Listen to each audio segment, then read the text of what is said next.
inteiramente útil. Eu estou aqui para representar aquele que me enviou. Eu não tenho que me preocupar com o que dizer ou o que fazer, porque aquele que me enviou me dirigirá. Eu estou contente em estar aonde quer que Ele deseje, sabendo que Ele vai comigo. Eu serei curada na medida em que eu permitir que Ele me ensine a curar. Capítulo 6, as lições de amor. Primeiro, a mensagem da crucificação. Segundo parágrafo. A crucificação nada mais é senão um exemplo extremo. Seu valor, como o valor de qualquer instrumento de ensino, está apenas no tipo de aprendizado que facilita. Pode ser e tem sido compreendida de forma equivocada. Isso se deu somente porque aqueles que têm medo estão predispostos a perceber temerosamente. Eu já te disse que podes sempre recorrer a mim para compartilhar minha decisão e assim fortalecê-la. Eu também te disse que a crucificação foi a última jornada inútil que a filiação precisa fazer e que representa a liberação do medo para qualquer pessoa que a compreenda. Embora anteriormente eu só tenha dado ênfase à ressurreição, o propósito da crucificação e como ela, de fato, conduziu à ressurreição, não foi ainda esclarecido. No entanto, ela tem uma contribuição definitiva a fazer para a tua própria vida, e se a considerares sem medo, ela te ajudará a compreender o teu próprio papel como professor. Aqui nessa frase, a crucificação foi a última jornada inútil que a filiação precisa fazer. Por que última viagem inútil? É viagem inútil? É viagem que chama? Jornada, né? Porque última porque não precisa fazer mais. Ninguém mais precisa fazer. E inútil porque não serviu para nada. Tá? Isso não serve para nada. Tá? Então, como falamos na semana anterior, aquilo serviu, como se diz que Jesus morreu na cruz para nos salvar. Né? Salvar de quê? Da crença equivocada que a gente não podia ir para o céu. Né? Essa era a salvação. Salvou dessa crença, mas precisava fazer isso? Diz que não, que era um exemplo extremo. Porque do outro jeito ninguém estava conseguindo mudar essa crença que estava muito forte nas pessoas. Ninguém mais vai para o céu. Mas então não foi inútil? Foi. Foi inútil porque não precisava. Ué, mas acabou de dizer que do outro jeito as pessoas não iam entender? Pois é. Se tivesse entendido, não precisava fazer. Então foi uma jornada inútil. Ah, não atingiu o objetivo, eles não entenderam de qualquer jeito. Não, atingiu. Então Não salvou. Foi inútil para ele. Porque para ele não serviu para nada. Ah, para ele. É. Sim, mas ele não fez para ele, ele fez para Sim. nós. Agora, para aqueles que ainda acreditam que não podem ir para o céu, ainda foi inútil. Ainda foi, sim. Ainda foi inútil. Tá? Tá. Então, o que ele diz? É a última jornada inútil que ninguém precisa fazer. Né? Porque ele já fez. Então, quando alguém quiser te crucificar, você diz, não, Jesus já fez isso por mim, não precisa mais. Tá? Então você não precisa mais se crucificar. Tá? Ele já fez isso, para a remissão dos nossos pecados. Né? Então Jesus morreu na cruz pela remissão dos nossos pecados. Lembra? Eu sou o Cordeiro de Deus que tira os pecados do mundo. Eu me ofereço em sacrifício por vós e pela remissão dos vossos pecados. Agora vocês acreditam que podem ir para o céu? Aham. Então, até que alguém perguntou, mas como é que nós vamos saber se tu morreu, se tu foi para o céu ou não? Disse, tá bom, eu ressuscito. Ele ressuscitou. E agora? Nós ainda acreditamos que não conseguimos, que ainda não podemos estar no céu? Ainda. Porque não estamos. Mas ele diz, gente, eu já fiz isso para você. Você nem precisa mais fazer. Você não precisa mais sofrer, você não precisa mais nada. Já está feito. Então, o que ele diz? Se você compreender isto, você te liberta. Porque ele fez isto por todos nós para a remissão dos nossos pecados, para a nossa salvação. O que acontece? Que quando se diz Jesus morreu na cruz para te salvar, isso é dito em tom de ameaça, de condenação a você. Olha, Jesus morreu na cruz por você. Isso não te liberta, isso te prende à cruz. Prega você também.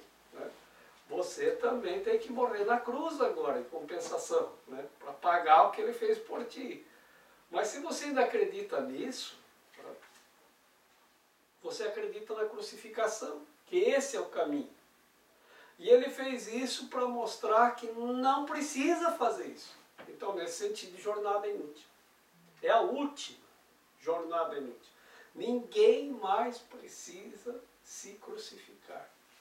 Então, vamos reinterpretar isso, a gente retira esse tom de ameaça contra nós, quando se diz Jesus morreu na cruz para a tua salvação, retira o tom de ameaça e coloca o tom de alegria.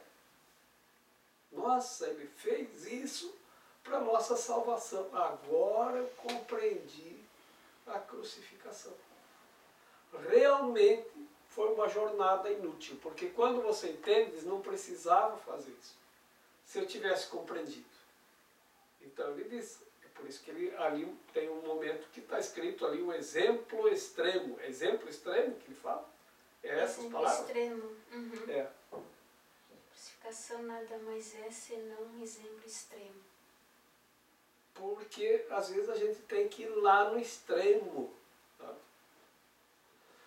Agora não pode mais, mas antigamente o pai não dava um tapa no filho, na bunda do filho. Era um exemplo extremo, para ele se realinhar, para ele voltar ao alinhamento. Não dava um puxão de orelha para ele voltar de novo. Ei, volta aqui. Tá? Porque a pessoa está muito fora. Né? Então, era um exemplo extremo. Então, dizem que já não precisa mais. Então não precisa mais acreditar na crucificação com medo. Porque quando você entende isso, você retira o medo. É o que ele está dizendo. Aqueles que ainda têm medo vão olhar com medo para a crucificação. E vão ficar com medo da cruz. O Jacozinho, filho de um judeu, ele não aprendia de jeito nenhum. Ele ia para a escola, mas não prestava atenção. Só tirava nota zero. Aí mandaram, o pai botou ele numa escola cristã. Aí Jacozinho só começou a tirar 9, 10, 9, 10, 9, 10. O pai foi lá parabenizar a professora. Foi lá, na hora que a professora estava dando aula, bateu na porta, pediu licença e disse, eu vim pessoalmente agradecer a professora, porque Jacozinho só tirava 0. E depois que ele veio para cá, a professora boa, ele só tira 9, 10, 9, 10, 9, 10. Né? E aí a professora disse, eu não sabia, Jacozinho, mas o que fez você tirar 9 e 10? Ele mostrou para uma cruz que estava em cima do quadro, olha lá o que acontece, que eles fazem com quem não estuda. Olha o que fizeram com aquele cara lá que não estuda, nota 10. Então, o medo da crucificação, é o medo da cruz, ele diz, tira o medo. Não tenha medo. Quem vê com medo, quem ainda tem medo, vê a crucificação com medo. Então, agora você pode olhar para a cruz sem medo. Você pode olhar para ela com alegria. E você pode reconhecer, troca a culpa, porque nós somos culpados pela morte de Jesus. Porque Ele morreu para nos salvar. Nós carregamos a culpa disso. Tira isso fora. Isso é o medo, porque só o medo pode gerar culpa. Se não tem medo, não tem culpa. Então, tira o medo e tira a culpa. E olha com gratidão, com alegria, com devoção. Nossa, o cara fez esse exemplo extremo só para a gente entender que não precisa mais eu sofrer, que não precisa mais eu me sacrificar. Ele fez isso por mim? Fez. Então, gratidão. Alegria. Congratulações. Isso já foi feito. Agora que eu compreendo, eu vejo o quanto foi inútil ele fazer isso. Antes, eu só ia acreditar se ele fizesse. Lembra do início que ele dizia? Do início da historinha, as pessoas diziam, não, nós não podemos ir para o céu está fechado para nós cometemos muitos pecados. E ele dizia, vocês podem. Não, você está enganado, mestre, não podemos. Pode, o céu está um palmo acima de vossas cabeças. É só levantar para cima, ó, faz assim, pega as bênçãos, traz para baixo, você colhe o céu e traz para ti. Não, não está. E aí ele disse, o que é que vocês fazem para a remissão dos vossos pecados? Ah, nós oferecemos uma ovelha em sacrifício. Como assim oferece uma ovelha em sacrifício? Nós pegamos a ovelha, imolamos, né, e queimamos ela para a remissão do pecado. Mas então tá. Se você já ofereceu a melhor ovelha do teu rebanho, queimou para não se aproveitar nem o osso, nem a lã, nem a pele, nem a carne, nem nada, queimou até virar cinza, ofereceu, sacrificou. É um sacrifício teu, porque aquela ovelha era a melhor ovelha, tu podia ganhar um bom dinheiro com ela. Né? Então, você deu um fim àquilo, porque cometeu um pecado para ser redimido. Então, está redimido ou não está? Não, mas isso não basta. Então, o que precisa fazer? Para vocês acreditarem que pode ir para o céu? Só se Deus oferecer seu próprio filho em sacrifício, como foi pedido a Abraão. Ah, é? Então, eu sou o filho de Deus. Eu me ofereço em sacrifício por vós e pela remissão dos vossos pecados. Eu sou o Cordeiro de Deus que tira os pecados do mundo. Então está tão claro isso agora para mim. Não é? E aí ele se ofereceu. Agora vocês já podem ir para o céu, então. Porque o Filho de Deus foi oferecido em sacrifício por vós pela remissão dos vossos pecados. Pode ir. Ah, é? Então, outro dia. Agora não, agora eu vou fazer umas coisas aqui em casa primeiro. Outro dia eu vou. Né? É assim. Os pastores, quem quer ir para o céu, levanta as mãos. E aí todo mundo levantou as mãos, menos um. Aí o pessoal olhou para o cara, será que o cara sabe alguma coisa que nós não sabemos? Né?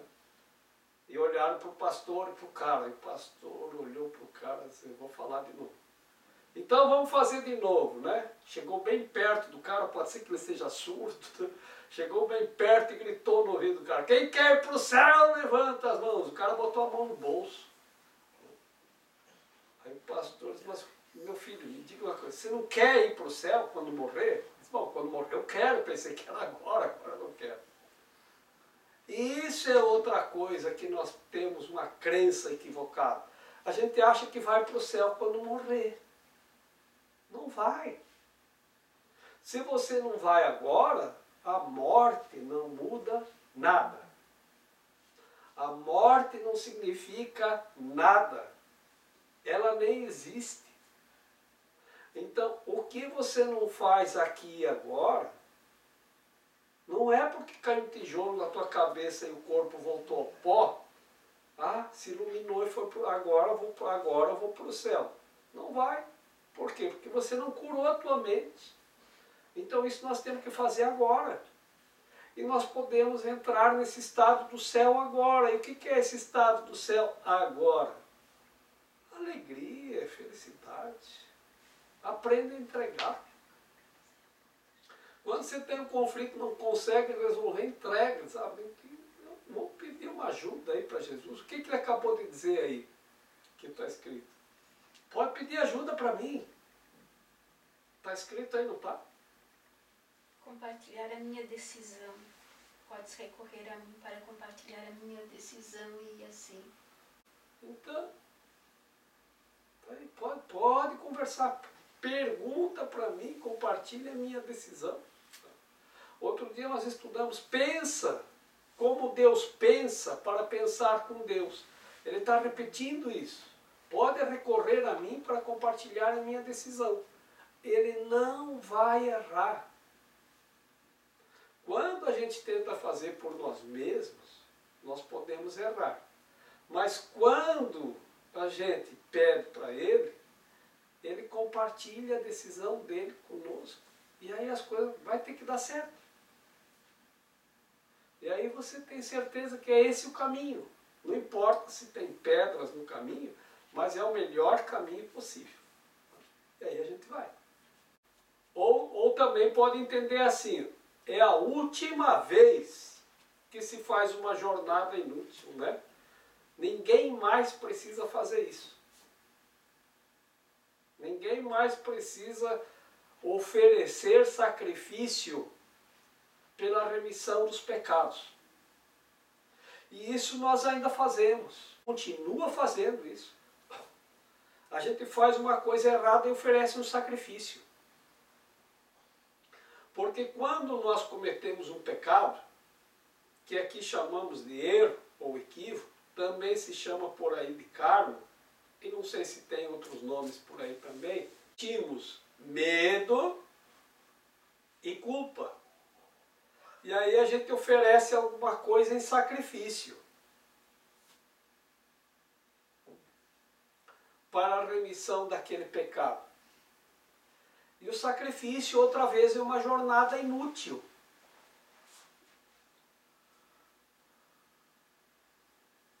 Porque aquilo não vai resolver.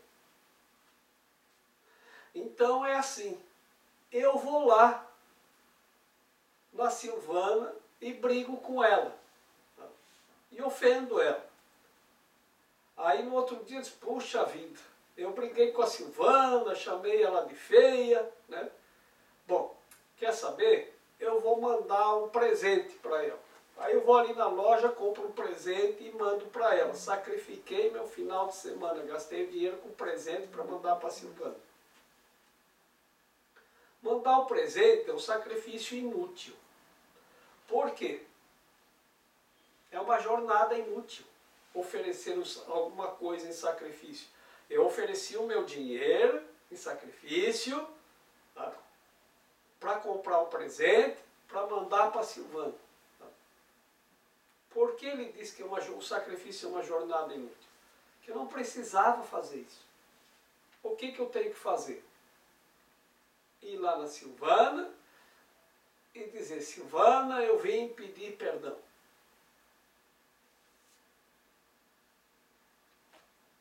Não precisa mandar nada. Não precisa o sacrifício. Nada.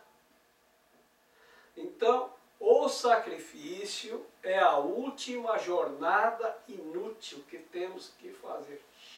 A gente não faz isso, não tem uma tendência a fazer isso, porque a gente aprendeu a fazer isso, a gente viu as pessoas fazendo isso. É o sacrifício. Tá?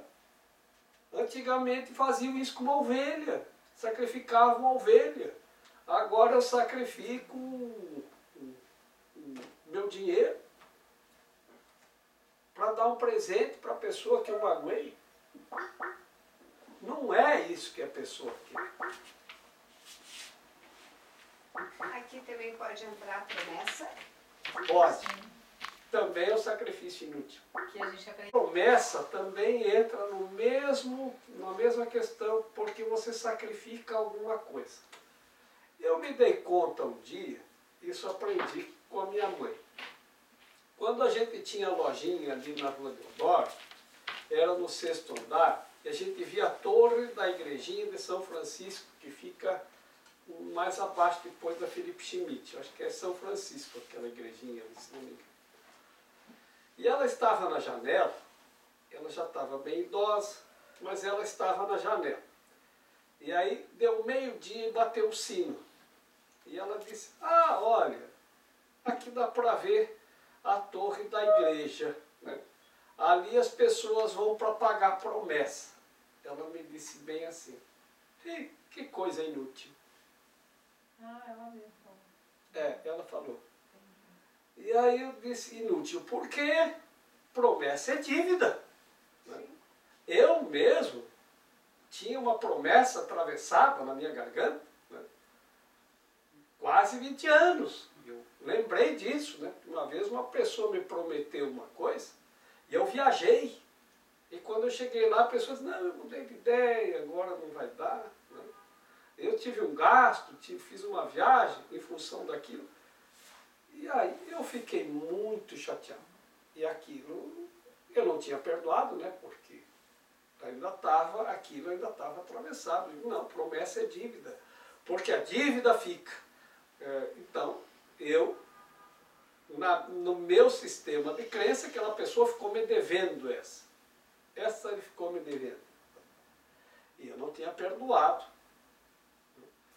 E aí ela disse, mas ali as pessoas vão prometer coisa para o santo e não tem santo nenhum, porque as pessoas vão pagar a promessa e não tem nenhum santo ali esperando para cobrar a promessa.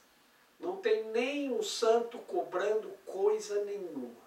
E aquilo foi uma novidade para mim, porque eu nunca tinha ouvido falar isso a respeito da promessa. E aí eu disse, é mesmo. Se não tem nenhum santo recebendo, cobrando promessa, eu disse, o santo não cobra. Não precisa. Ela não disse com essas palavras, mas ela disse com as palavras, não disse com as palavras que estão no livro, né? Não me lembro exatamente, mas ela disse, isso é uma jornada inútil ir lá pagar a promessa. E é verdade. Por quê? Porque o santo, ele não fica com dívida na mente, porque dívida vem da mente dividida. A mente dividida é quem dividiu a mente em duas partes. Uma é o ego. Quem tem a mente íntegra sanou, curou ou santificou a mente. Ela não tem mais dúvida, não tem mais dívida. Aí você vai lá e promete uma coisa para o santo, e o santo fica dizendo, bom, então tu fica me devendo essa. O que aconteceu na mente do santo? Endoidou. O que era? Dividiu a mente do santo. Dividiu a mente. O santo divide a mente. Dividiu a mente e perdeu o cargo de santo. Não é mais. Porque agora está com a mente dividida, porque está preso a uma dívida que a pessoa tem que ir lá pagar. Então não tem promessa. Então, mas a gente ainda tem essa. É a mesma coisa que dizer, olha, se eu conseguir uma coisa que eu quero, então eu vou dar minha melhor ovelha em sacrifício. Como faziam lá. Então nós mudamos de ovelha para outra coisa. Ah tá, então não vamos mais queimar a ovelha. Então vamos dar uma galinha em sacrifício. Tem gente que sacrifica uma galinha e bota lá na rua a galinha em sacrifício por alguma coisa. Ou em promessa por alguma coisa, ou em troca de alguma coisa. Que é a mesma coisa. Então vejam nossas crenças. Tá, ele bota a galinha. Eu boto outra coisa. Eu boto que vou andar de joelhos 1 quilômetro até a gruta de Nossa Senhora. É um sacrifício. Se é uma jornada inútil, não precisa. Porque o que ele diz ali? É só me chamar, que eu compartilho minha decisão contigo. E isso vale para todos os santos também. Porque a mente dos santos está unida. Então você escolhe o santo da tua devoção, vai lá e conversa com ele. Então o que eu tenho ensinado desde então? Aquilo que eu aprendi. E que faz sentido. Então, por exemplo, poxa vida, eu estou aqui com uma dificuldade que eu tenho que resolver.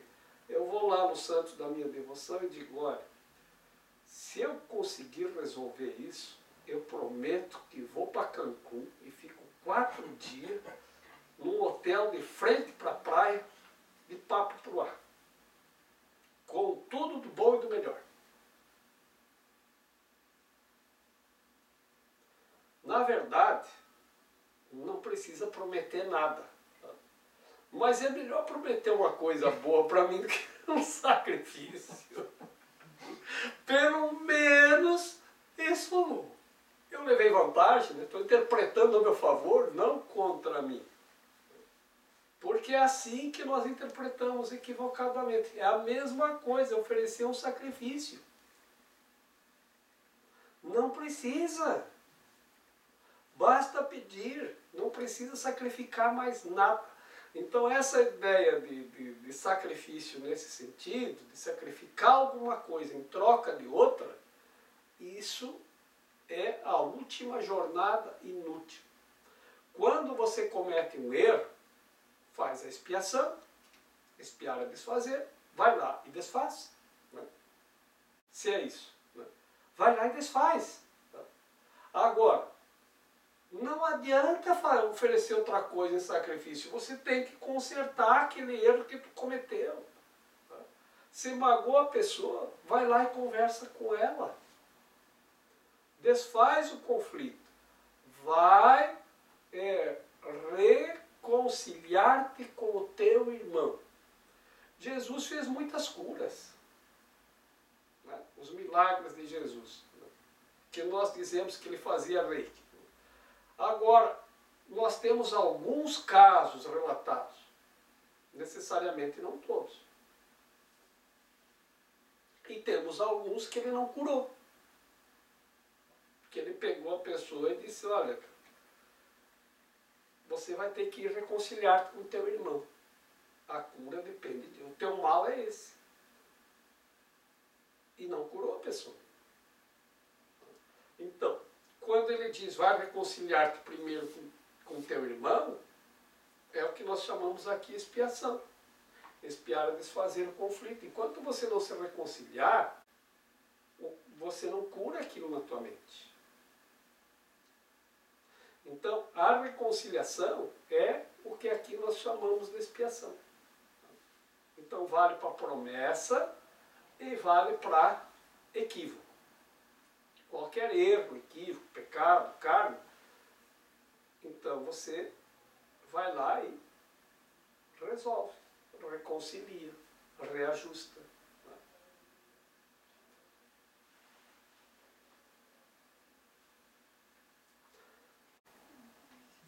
É o fim do medo da cruz, é o fim do sacrifício. Então, quando vocês quiserem fazer uma promessa, vão lá no santo da devoção de vocês e digam, olha, se eu conseguir tal coisa, eu pago uma viagem para Cancún para o Jorge. É, uma boa, né, Roberto? Qualquer lugar é bom. Quando a gente está com alegria, qualquer lugar do mundo é bom. Eu tinha um amigo que dizia assim, para quem tem dinheiro, qualquer lugar do mundo é bom. Para quem não tem, qualquer lugar do mundo é bom. É bom também.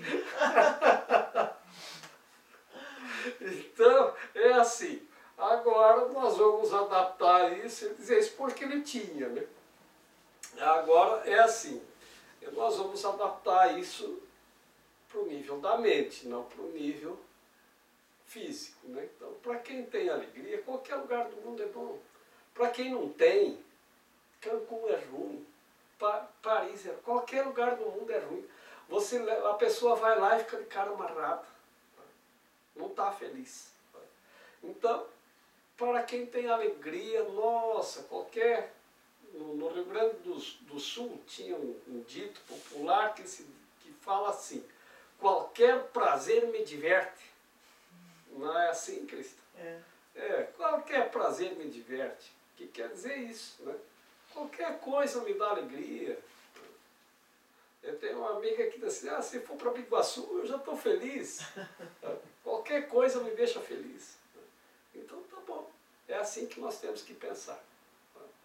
Eu pensei que tu ia preferir. É provável que por muitos anos tenhas reagido como se estivesses sendo crucificado.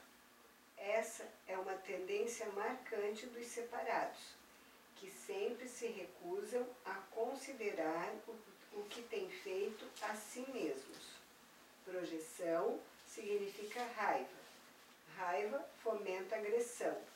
E agressão promove medo. A significação real da crucificação está na intensidade aparente da agressão de alguns dos filhos de Deus a outro. Isso é claro, é impossível e tem que ser inteiramente compreendido como impossível. De outro modo, eu não posso servir como um modelo para o aprendizado. É provável que por muitos anos tenhas reagido como se estivesses sendo crucificado. Essa é uma tendência marcante dos separados, que sempre se recusam a considerar o que têm feito a si mesmos. Pode ser que nos últimos anos você tenha se crucificado. Como que é me crucificar? Se culpar. Ou se fazer de vítima. Se fazer de crucificado. Então, alguém diz alguma coisa lá e você já estende os braços: coitadinho de mim, vê o que estão fazendo comigo, agora isso, depois aquilo, depois não sei o que. Estão lá. Sempre eu. Sempre eu, ficar humilhando lá. Né? Então, é ó céus, ó terra. Né? É ficar se crucificando. Uma espécie de pena de si mesmo, né? Não é? Pena no sentido de penalidade, de se apenar. Né? Nesse sentido, como se você estivesse cumprindo uma pena. Né? Porque a crucificação hoje entenderíamos como uma pena. Né? Se condenaram ele à crucificação, uma condenação. Né? Então é como se todos estivessem te condenando à crucificação. Então você olha a si mesmo como se estivesse sendo crucificado. Tudo é uma obrigação, eu tenho que ir lá fazer isso, agora. Então, a crucificação. Você está fazendo isso contigo mesmo. É outra maneira de interpretar equivocadamente a crucificação. E o que ele diz? Quando se interpreta a crucificação, e ele dá os passos ali, o que gera o quê? Projeção significa raiva, raiva fomenta agressão e agressão promove o medo. Então, vai nesse caminho. Então, começa com a projeção. O que é projeção? Você projeta no outro alguma coisa.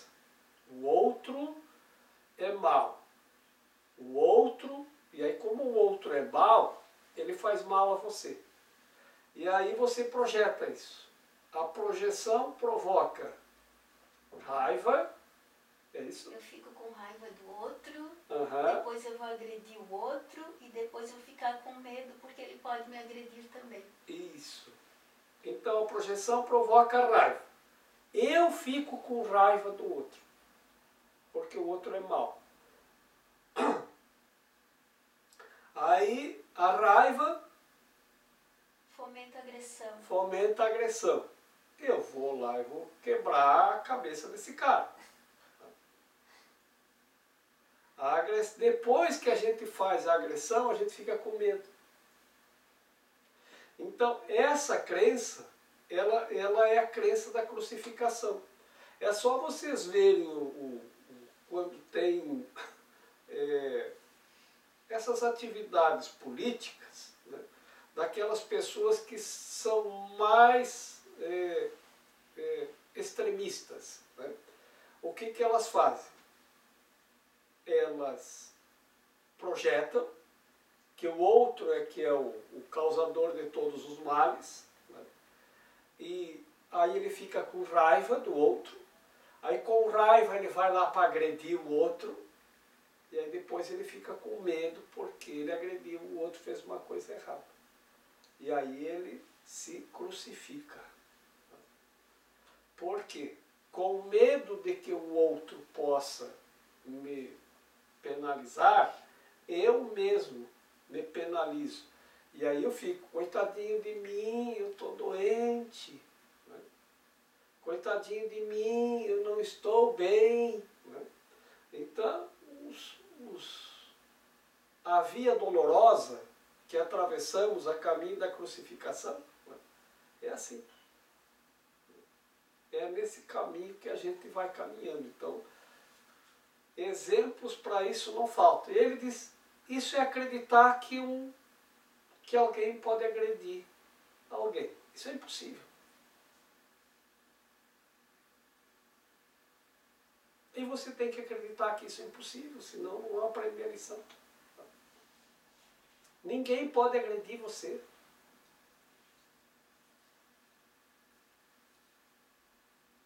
Ninguém pode agredir você.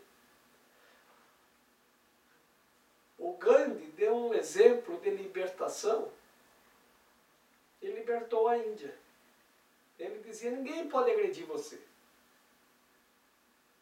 Ah, mas e se vierem me bater? Deixa, não reage.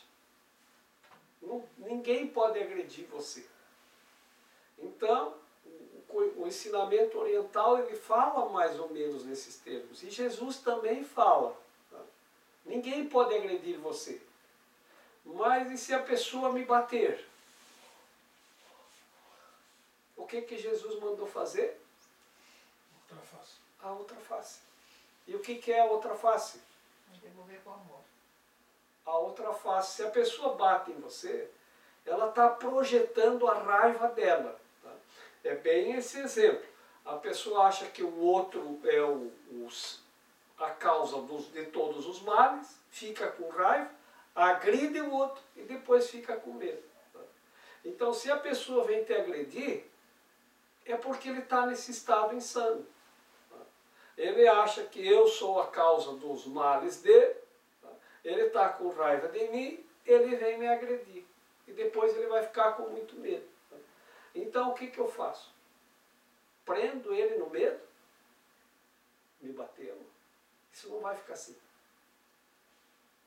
E se eu não puder fazer nada, aí eu invoco o Velho Testamento. Deus vai te castigar. Mas que não vai ficar assim, não vai. Aí a pessoa fica com muito medo. E aí se acontece uma coisa com ele, ele diz, é o castigo de Deus. É o castigo de Deus. E aí vai levando isso para os seus descendentes. Isso ele registra na mente dele e transfere isso geneticamente para os descendentes dele. O castigo de Deus, a ideia do castigo de Deus. E é nisso que reside a ideia equivocada do castigo de Deus. Então, é dar a outra face. Se ele me bateu é porque ele está com raiva.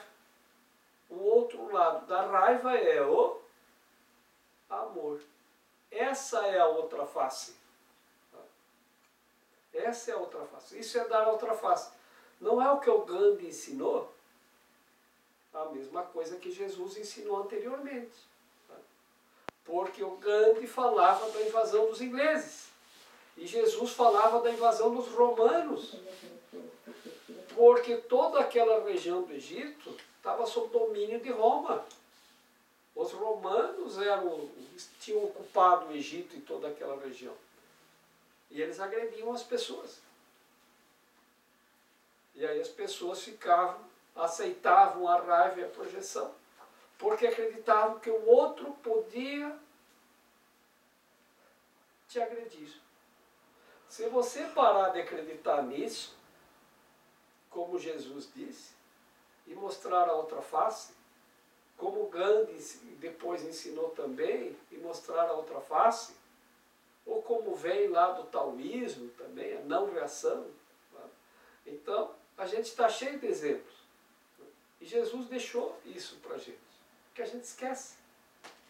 Uma mensagem muito interessante que diz assim, porque Deus é não sei o quê. E ele diz assim, porque o John Lennon disse que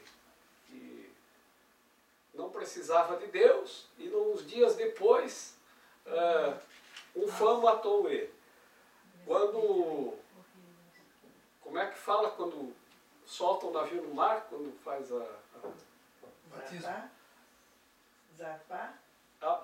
tem o batismo, mas tem um nome para tipo largada, assim, quando soltaram o Titanic, né, um radialista, que naquele tempo era o rádio perguntou para o construtor do Titanic a respeito da segurança do navio. E ele disse, esse nem Deus afunda. E o Titanic afundou. Né? E aí foi continuando, com exemplos. Não sei quem, alguém foi lá, leu o Evangelho para ele, e ele disse que não precisava da leitura do Evangelho e foi encontrado morto. E no fim diz, se fosse uma piada tu repassava, não é? É. Então, se tu não repassar isso... Mas então, o que é isso? É toda uma mensagem de medo. E dizem, é o amor, para você mandar o amor.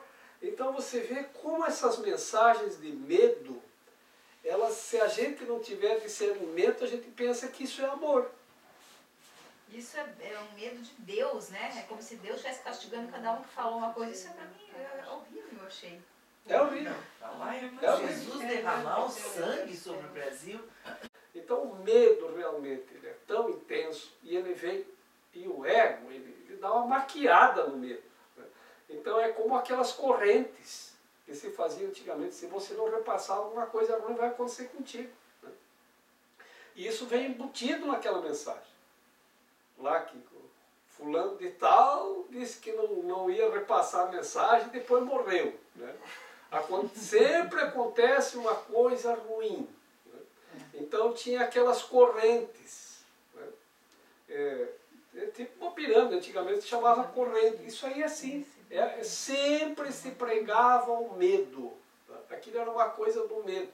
Eu me lembro que tinha uma corrente que chamava corrente para frente. Que era assim. Porque aquelas correntes eram assim, você pegava e mandava para o primeiro da lista sempre lá a mensagem. Daí distribuía, mandava para mais não sei quantos. Né? E aí era assim, era corrente para frente. Essa é uma corrente para frente. Pega sua mulher em pacote e mande para o primeiro da lista. Aí depois lá dizia assim, fulano de tal mandou e já recebeu 48 mulheres. Algumas delas lindíssimas. Né? Ou fulano não, e aí tinha lá um monte de coisa. Né? Já uma pessoa não mandou, né? não deu seguimento à lista e recebeu sua mulher de volta. Quebrou a corrente. Quebrou a corrente e recebeu sua mulher de volta. Castigo não quebra a corrente. E era assim. Né? Então é isso, é sempre medo, medo, medo, medo, medo. A oração do creio, ela encerra bem trágica também, né? Que Cristo morreu, está sentado ao lado de Deus Pai Todo-Poderoso, de onde ele vem julgar os vivos e os mortos. Isso aí também foi um medinho, né, Jorge?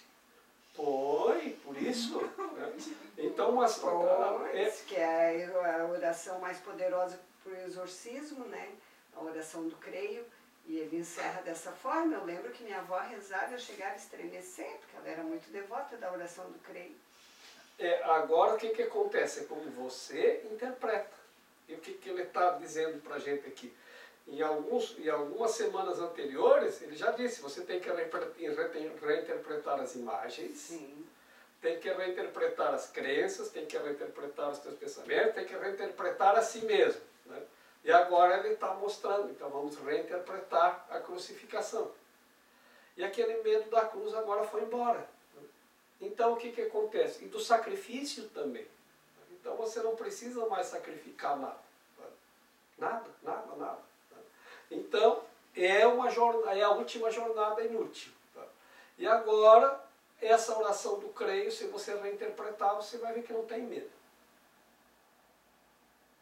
Não tem. Então, são coisas que nós temos medo porque não compreendemos. Nós temos medo daquilo que nós não compreendemos.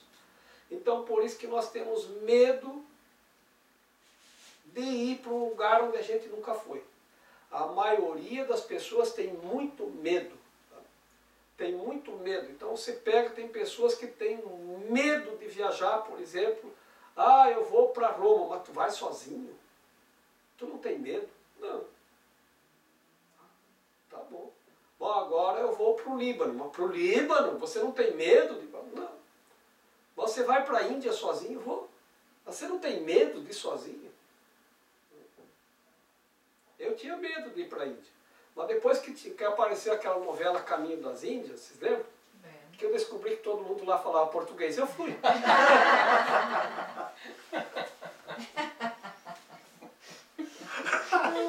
Tem medo que, né?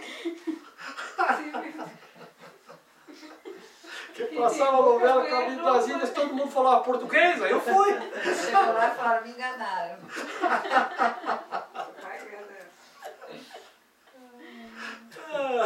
Então é assim, mas os nossos medos, eles são inúteis. Né? Eles surgem da projeção de que alguém pode agredir você. Né?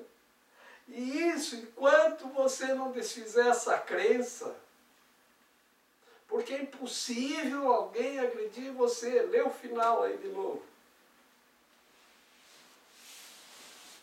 Isso é claro, é impossível e tem que ser inteiramente compreendido como impossível. Acho que não é. De modo, eu não posso servir como um modelo para o aprendizado. A significação real da crucificação está na intensidade aparente da agressão de alguns dos filhos de Deus a outro. Isso, é claro, é impossível e tem que ser inteiramente compreendido como impossível. Isto é claro, é impossível. E tem que ser inteiramente compreendido como impossível. Se você não compreender isso como impossível, o exemplo dele é inútil. Porque a gente tem medo porque acredita que agrediram, que algumas pessoas foram capazes de agredir ele. Não sabe. Ele não demonstrou agredido. Quando a gente foi para Jerusalém, a gente foi que a gente tem que ir com um guia lá, né? Porque lá sozinho a gente não entra lá, a gente tem que ir identificado e com um guia. E aí a gente faz o chamado caminho doloroso, que é aquele caminho das estações, né? A via dolorosa, ou a via crucis, você vê como é que chama já, né? Via dolorosa, ou via crucis, já é sofrido, né? Já é sofrimento. Né?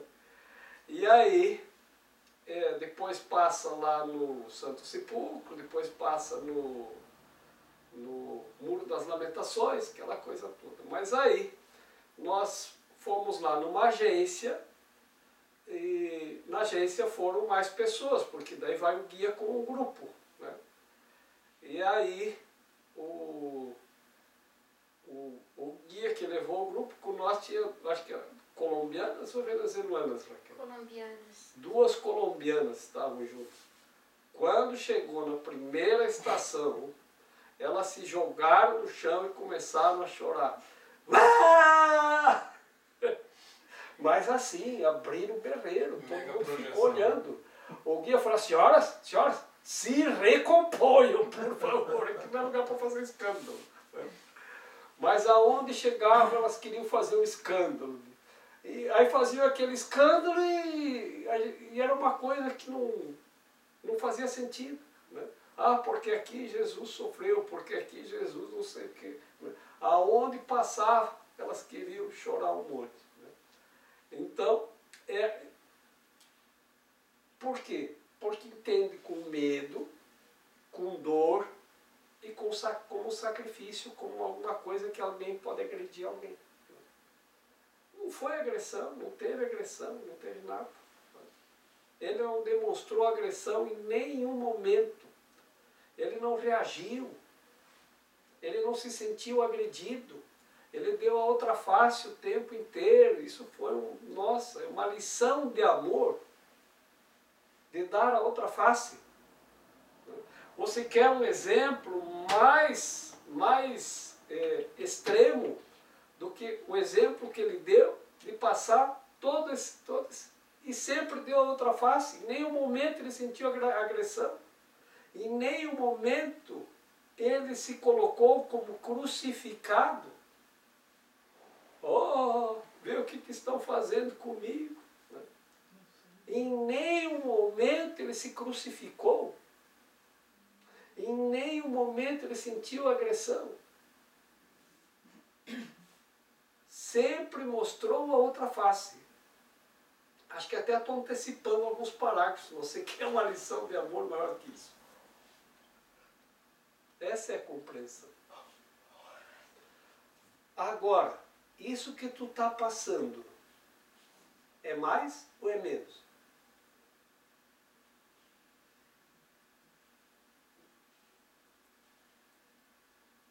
O teu probleminha lá com a operadora de internet é pior? É mais ou é menos do que isso que Jesus passou lá? Então você olha assim, mesmo assim ele sempre deu a outra face. Ele não brigou com a operadora de telemarketing. Ufa. Então mostrou sempre a outra face. Né? Então vejam como é uma lição um aprendizado. Por isso que ele diz. Mas se você acredita que alguém pode agredir você, então toda a lição não serviu para nada. É impossível. A agressão, em última instância, só pode ser feita ao corpo. Não há dúvida de que um corpo pode agredir um outro e pode até mesmo destruí-lo. Mas, se a própria destruição é impossível, qualquer coisa que seja destrutível não pode ser real. Sua destruição, portanto, não justifica a raiva. Na medida em que acreditas que justifica, estás aceitando falsas premissas e ensinando-as a outros. A mensagem que a crucificação pretendia ensinar era a de que não é necessário que se perceba nenhuma forma de agressão na perseguição, porque não podes ser perseguido. Se respondes com raiva, não podes deixar de estar te igualando ao que é destrutível e, portanto, considerando a ti mesmo de forma insana. A questão está bem clara aqui, que é a nossa identidade com o corpo, claro, como eu não me vejo, né, como filho de Deus, ou eu não consigo compreender a eternidade, toda a reação, né, pensando que a raiva ela vem da minha relação em relação às coisas, ou do meu julgamento, toda vez que eu me sinto ameaçada. E aí eu fiquei pensando, de fato, a ameaça é sempre ao corpo, né? Ou a coisas identificadas com a minha imagem, mesmo que seja no nível das ideias, né? Mas é sempre a ameaça que eu sinto está relacionado ao meu ego, a uma imagem, a uma crença. E, na verdade, como eu me identifico com isso, com as minhas ideias, as minhas crenças e o meu corpo, eu me sinto ameaçada e, de qualquer forma, claro, quando eu me sinto ameaçada, ou eu ataco ou eu me defendo, que é a mesma coisa, e isso gera medo, né? E causa separação, porque eu me vejo separado do outro. E aqui esse parágrafo ele mostra bem isso, que todo o nosso medo é gerado pela nossa identificação com o corpo. De tudo é isso daí. O físico é destrutível e a mente é indestrutível. Se a gente conseguir separar isso... É porque o ser perseguido ali está grifado, né? O ser. O ser físico. O ser físico. Sendo perseguido ou agredido é a parte física do negócio. Sim. E uma colocação que a resposta dele, de Cristo, por exemplo, é a mais forte, dando a outra face. Isso foi 2000 anos atrás. A mensagem dele se propagou. Podia estar lotado de romano, todo mundo querendo crucificá-lo. A mensagem dele de dar outra face massacrou os romanos. A mesma coisa que Gandhi Utilizou igual. Quer dizer, a gente às vezes acha que uma agressão é uma coisa assim forte, mas às vezes o mais forte é você não agredir.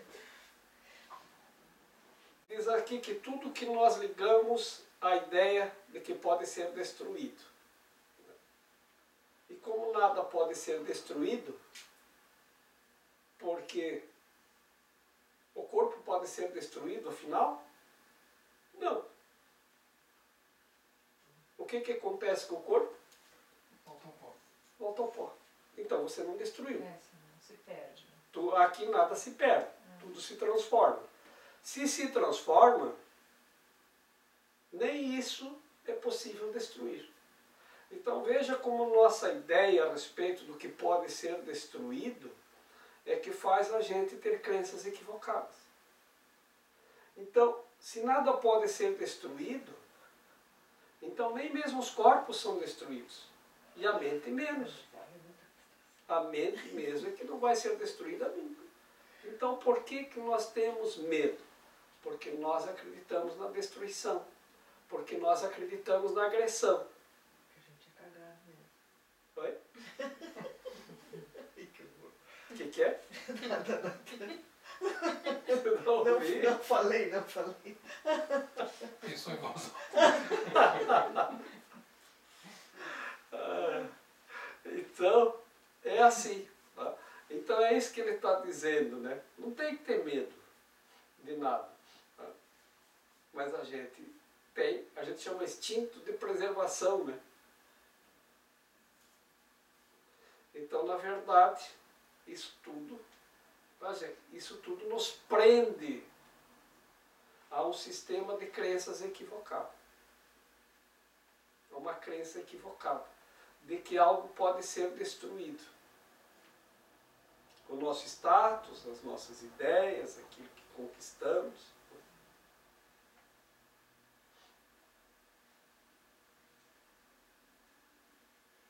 E não, nada pode ser destruído. Não. Então, se vem um terremoto e aquela casa bonitinha que tu construiu vira pó, ela está lá. Né? Não foi destruída, ela está lá. Né? Só que mudou a forma. Né? Mas antes não era pó também. Então, era pó, nós modelamos ela e agora ela voltou a ser pó. E não é a mesma coisa com o corpo. O corpo se modela e depois volta ao pó de novo, novamente. É assim com tudo. Ok? Tenho tornado perfeitamente claro que eu sou como tu e que és como eu. Mas a nossa igualdade fundamental só pode ser demonstrada através de uma decisão conjunta. És livre para perceber a ti mesmo como um perseguido, se assim escolheres. Contudo, quando escolheres reagir desse modo, poderias te lembrar de que, segundo o julgamento do mundo, eu fui perseguido e não compartilhei dessa avaliação de ti mesmo. E porque não a compartilhei, não a fortaleci. Ofereci, portanto, uma interpretação diferente do ataque. Interpretação essa que quero compartilhar contigo. Se acreditares nela, vais me ajudar a ensiná-la. Bonito, né? Parece que a gente está ouvindo Cristo falando. Você pode escolher se você quer se sentir perseguido, crucificado, como queira. Né? O mundo, aos olhos do mundo, ele foi perseguido. Né? Foi perseguido e crucificado. Né? Morto e sepultado. E o Tiradentes, então? O Tiradentes, ele foi perseguido, foi preso, foi morto, esquartejado, salgado e suas partes penduradas nos postes. Já pensou? Que coisa? O nosso, fizeram isso com o nosso herói nacional. Os caras se aprimoraram. Então, vocês vejam como nós temos esses exemplos do medo, né? Da agressão, a ideia da perseguição. Né? Então, você também pode se sentir perseguido cada vez que acontece uma coisa que não é de acordo com aquilo que você queria. Né? Porque o mundo, ele vê com esses olhos. Se você se sente perseguido, você escolheu se ver com os olhos do mundo. Contudo, dizer, eu não compartilhei dessa ideia de perseguição, nem de ameaça, nem de sofrimento, nem de sacrifício. Se nós conseguirmos entender isso assim, a gente vai conseguir se unir a Ele, né? Porque Ele diz que eu sou igual a Ele e Ele é igual a eu. Mas isso só pode ser crível se nós estivermos juntos, unidos. Aí nós podemos compartilhar isto. Senão nós vamos acreditar que somos separados e diferentes. Aí é a crença do separado. Então, quando antes ele fala lá dos separados, é daqueles que se acreditam separados de Jesus. E ele em nenhum momento ele se coloca separado. Ele sempre se coloca igual. Eu sou igual a você e você é igual a mim. Basta nós compartilharmos isso na mente para que isso se torne real. Então, veja, como a gente estava falando do discernimento das mensagens. Né? Tem tantas mensagens, e lá nos textos bíblicos está lá falando muito dos falsos profetas. Né? Então, a gente recebe todos os dias, ainda mais pela internet, tantas mensagens que é preciso ter discernimento. Porque se a gente não olhar com cuidado e não tiver discernimento, a gente deixa o falso profeta enganar a gente com uma mensagem falsa. Tipo aquela, olha, veja só como você tem que acreditar em Deus. Né? Tal pessoa disse que não precisava de Deus e veja o que aconteceu com ele. Isso não é uma mensagem de Deus. Isso é um falso profeta. Porque ele está trazendo para você uma profecia. O que é profecia? Tal coisa vai acontecer contigo. É uma ameaça velada. Então, veja como as mensagens de amor são diferentes.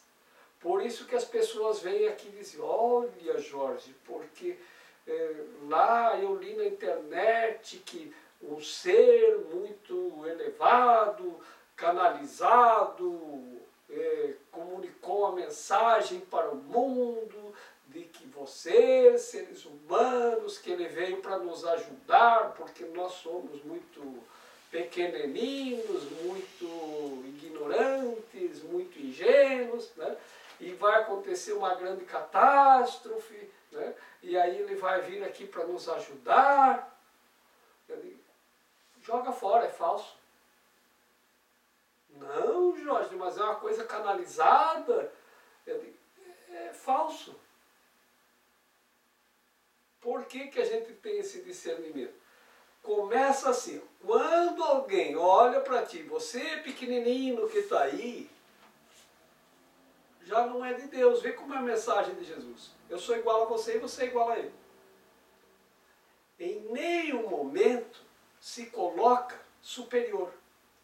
Ele não trabalha com superioridade e inferioridade. Não tem arrogância. Não tem ser superior. Mas foi um ser superior de um planeta evoluído. Joga no lixo. Não tem ser superior de planeta evoluído. Ele não coloca aqui, tu é igual a eu sou igual a você. Não tem mais nem menos. É o primeiro princípio dos milagres. Não existe ordem de dificuldades. Não tem maior nem menor. E isso se refere a tudo. Inclusive a Jesus. Não tem maior, ele não é maior nem melhor, nem superior. Ele diz, tu é igual a eu e eu sou igual a você.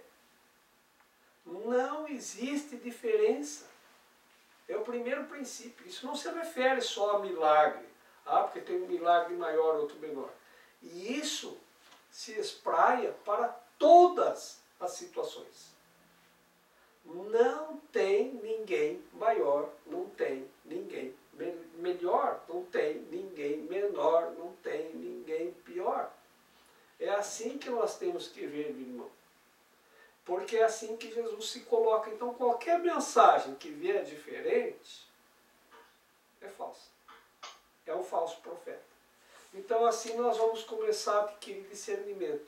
E Deus não profetiza catástrofe. Então se vier uma mensagem lá, que venha toda doce, queridos irmãos menores, pequenos, insignificantes, olha os textos para ver se não está embutido uma diferença sutil. Você aí, que é menos. Não é colocado isso explicitamente, mas você tem que ler as entrelinhas.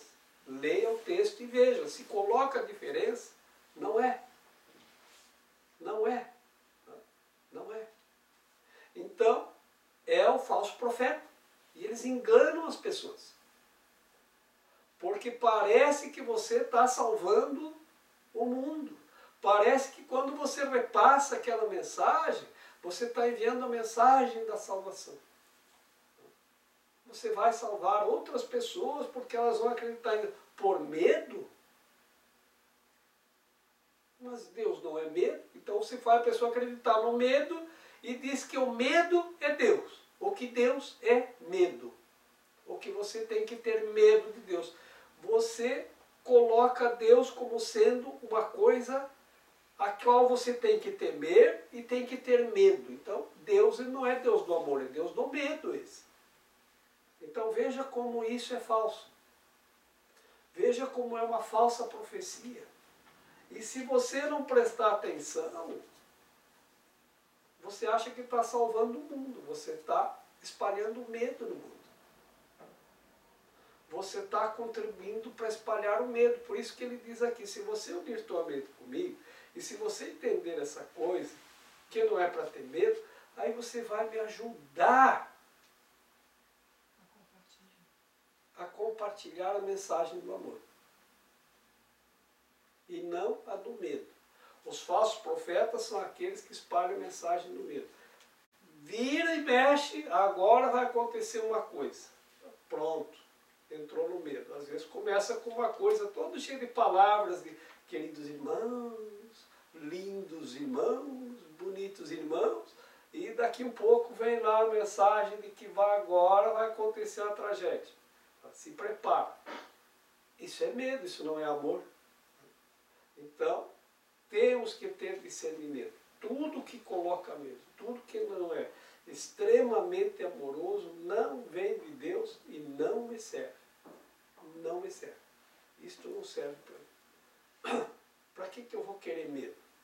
se eu estou estudando para retornar ao amor? Então, isso é tão importante, essa solicitação que ele diz aqui. A Eliane, ela esteve lá em Canterbury, na Inglaterra, e lá na catedral de... Como é que fala mesmo? Você que fala direitinho, Eliane? Canterbury. Diz de novo, deixa eu ver. Canterbury. Canterbury. Canterbury. Canterbury. Canterbury. Ainda vou Isso. aprender. E o que É mais ou tinha... menos assim, né, Jorge? E o que tinha lá, ali na catedral? Que em todas as eras... Falava de que todos os cristãos eram convidados a transformarem a sua mensagem em luz. A ser a luz do mundo, compartilhar a mensagem de luz para ser, são convidados a ser a luz do mundo. É exatamente isso que ele está fazendo aqui. Aonde a gente viu isso também foi em São José da Costa Rica. Na entrada da catedral tinha uma mensagem bem semelhante a essa. Lembra disso, Marta? Lembro, mas eu lembro da mensagem. Nós acho que nós chegamos a fotografar. Sim. Só achar a foto, né? Mas tinha também uma mensagem bem assim, que aqui é um lugar de luz, quando você entra aqui, saiba disso, e você é convidado também a compartilhar a luz, e ser a luz do mundo, alguma coisa bem nesse sentido. Tá? Então, é esse convite que ele está fazendo para nós agora. Se você conseguir compreender isso, aí você pode ajudar a estender e compartilhar a mensagem do amor. Por isso que esse capítulo é lições do amor. Sexto, se me permitir. Sim. Como eu já disse, assim como ensinas, aprenderás. Se reages como se estivesses sendo perseguido, estás ensinando a perseguição. Essa não é uma lição que um filho de Deus deva querer ensinar, se quer realizar a própria salvação. Em vez disso, ensina a tua imunidade perfeita, que é a verdade em ti, e reconhece que ela não pode ser atacada. Não tendes protegê-la tu mesmo, ou estarás acreditando que ela é atacável. Não te é pedido que sejas crucificado, o que foi parte da minha própria contribuição para o ensino. A ti está sendo pedido meramente que sigas o meu exemplo diante de tentações, muito menos extremas, de perceber de forma equivocada e que não as aceite como falsas justificadas para a raiva. Não pode haver justificativa para o injustificável. Não acredites que haja e nem ensines que há. Lembra-te, sempre de que aquilo em que acreditas, tu ensinarás. Acredita comigo e nós viremos a ser iguais como professores. Que interessante é que ele diz, ensina tua própria imunidade perfeita, que é a verdade em ti. A tua ressurreição é o teu redespertar. Eu sou o modelo para o renascimento, mas o renascimento em si é apenas o alvorecer na tua mente do que já está presente nela. O próprio Deus o colocou aí e, portanto, ele é verdadeiro para sempre.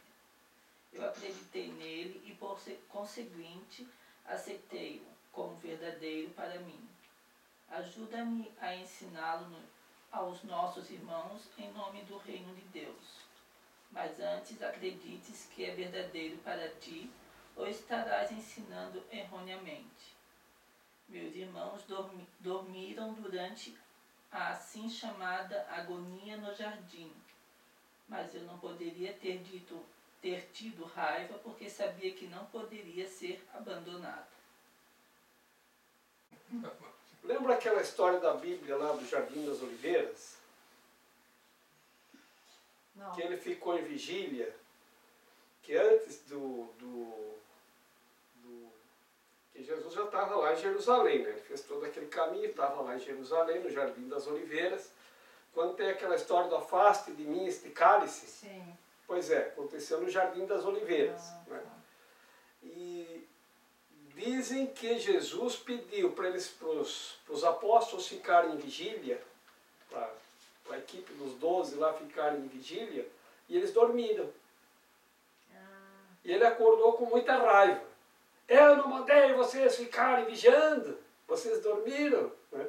E ele disse, eu não podia ter ficado com raiva. Ele não ficou com raiva. Ajuda-me a ensiná-lo aos nossos irmãos em nome do reino de Deus, mas antes acredites que é verdadeiro para ti ou estarás ensinando erroneamente. Meus irmãos dormiram durante a assim chamada agonia no jardim, mas eu não poderia ter tido raiva, porque sabia que não poderia ser abandonado. Aí eu lembrei mais um trecho, que eu não sei de onde que eles tiraram isso, porque se eles dormiram, né? Então como é que eles escreveram que Jesus ficou lá e disse, meu pai, por que me abandonaste? E que Jesus estava passando por um estado de agonia, porque ele sabia que ia ser entregue aos romanos, que ia passar pelo tal do sacrifício. Então, primeiro, que se eles dormiram, como é que eles sabiam que Jesus, essas palavras foram de Jesus? E o afasta de mim esse cálice, meu pai, por que me abandonaste? Tudo isso é atribuído àquela história da agonia do jardim. Então, o que ele diz? Me ensina, me ajuda a ensinar o reino, mas primeiro você tem que acreditar nisso. Senão você vai ensinar erroneamente, você vai ensinar raiva. Que aí você começa a ensinar, e olha, mas Jesus, quando estava lá no Jardim das Oliveiras, os apóstolos, ele pediu, fiquem de vigília, eles dormiram. E Jesus ficou lá dizendo, meu pai, por que me abandonaste? Isso está errado, porque ele jamais acreditou que ele podia ser abandonado. Então, se você acreditar que pode ser abandonado, que pode ser perseguido, que alguém pode cometer uma agressão, você não vai conseguir ensinar nada para ninguém. Vai ensinar errado. Você vai ensinar o medo. Então, ele pegou esse trecho para reinterpretar esse pedacinho da Bíblia. Por quê? Porque ele está muito associado com o medo. E é engraçado, no filme do Jesus Cristo do Mel Gibson, aparece a figura do ego, enquanto Jesus está orando e o pessoal está dormindo. É mesmo. E aparece a sombra do ego. Ah, é um momento de fraqueza. Sombra, fraqueza. Legal. Que nunca aconteceu, então, né? Porque não deve ser simbólico, isso que né? aconteceu. É simbólico. Mas já que falei de nossa viagem a Israel, teve um outro acontecimento com Raquel e eu quando estivemos em Israel, quando a gente esteve justamente lá no Jardim das Oliveiras. Porque a moeda de Israel é o shekel. E a gente foi assustado com o preço do euro, né? Porque o euro era muito mais caro que o dólar, agora está mais ou menos equivalente. Mas o tal do shekel era muito mais caro que o euro. Então as coisas lá eram caríssimas. Né?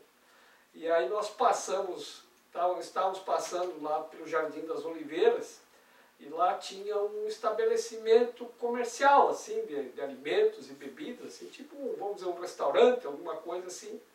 E aí eles estavam anunciando, tinha um cartaz na porta, assim, do estabelecimento, anunciando, convidando para entrar e tomar uma taça de vinho, por tantos shekels. Né? Quando eu vi o preço, eu disse, Jesus realmente deve ter passado por aqui. Foi aqui que ele disse, afasta de mim este cálice. Esse preço eu não vou pagar, não. Está muito caro.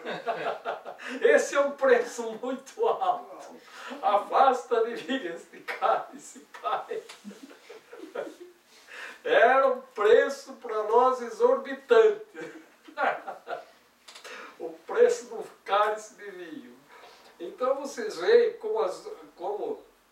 Mas ele reinterpreta muitos trechos da Bíblia aqui. Por quê? Porque eles estão associados ao medo.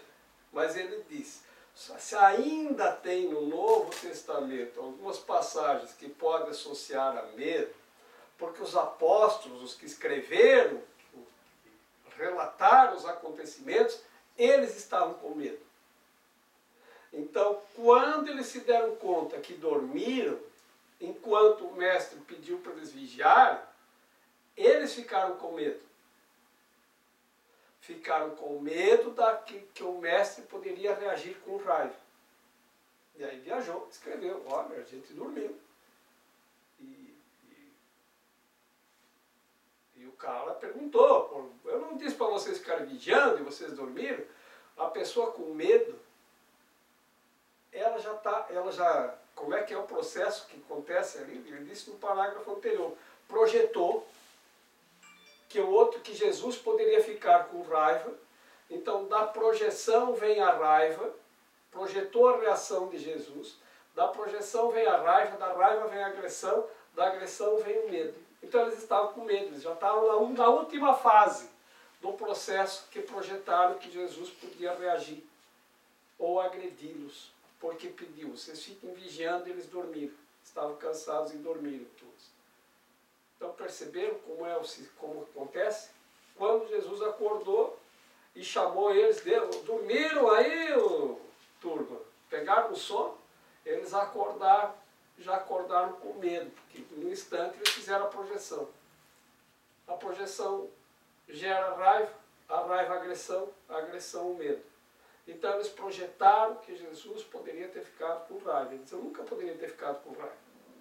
Eu nunca me senti abandonado também. Porque eles projetaram, nós deixamos o mestre abandonado, agonizando. Mas não tinha agonia ali. Eles imaginaram. Porque isso foi escrito depois. Então disseram, olha, ele já sabia da crucificação. Claro que sabia. Por quê? Porque ele mesmo armou tudo, ele não pediu lá para o Judas, vai lá e me entregue para os romanos. Né? Então ele mesmo disse tudo como era para ser feito. Então o que os apóstolos depois se deram conta? Ele já sabia. Então ele estava lá naquela agonia, sabendo que ia ser crucificado. Né? E aí pediu para a gente ficar vigiando e a gente dormiu. Né? Mas isso é a cabeça de alguém com medo. A culpa, Jorge. A culpa. É isso. Tipo, não fiz o que eu devia, ele foi, aí a culpa gera sempre uma justificativa, uma desculpa. Uhum. A gente tenta justificar o injustificável, como diz a Lina. Então, é isso. Perfeito. Jorge? Sim? Eu fiz Foi interessante, porque tu pediu para eu ver a frase lá, né? Uhum. E aí eu acabei me dando conta que mesmo lá, que eu não tinha me percebido, mas com esse parágrafo que falava da igualdade, e tu lembrou dessa frase, e aí antes de falar a afirmação da luz do mundo, diz assim, as luzes dos santos e mártires, e depois, logo em seguida, diz assim, em cada geração, todos os cristãos são chamados a ser luzes no mundo. E aí agora, com essa tua explicação, me dei conta que antes diz as luzes dos santos e dos mártires, e depois fala que a cada geração todos os cristãos são chamados a ser luzes no mundo. Então me dei conta que, na verdade, é como se dissesse que todos nós, né, somos como santos, todos nós somos chamados a ser santos, né? Sermos luzes no mundo. Mas eu fui me dar conta disso agora, na tua explicação da igualdade, que somos igual a Jesus. Porque primeiro fala isso, as luzes dos santos e mártires, e logo em seguida diz, em cada geração, todos os cristãos são chamados a ser luzes no mundo. Luzes como santos, né? Uhum. Ou seja, todos nós somos iguais e chamados a ser santificados. Obrigada. Levou bastante tempo para eu compreender. Obrigado. Eu estou aqui só para ser verdadeiramente útil. Eu estou aqui para representar aquele que me enviou. Eu não tenho que me preocupar com o que dizer ou o que fazer, porque aquele que me enviou me dirigirá. Eu estou contente em estar aonde quer que ele deseje, sabendo que ele vai comigo. Eu serei curada na medida em que eu permitir que ele me ensine a curar.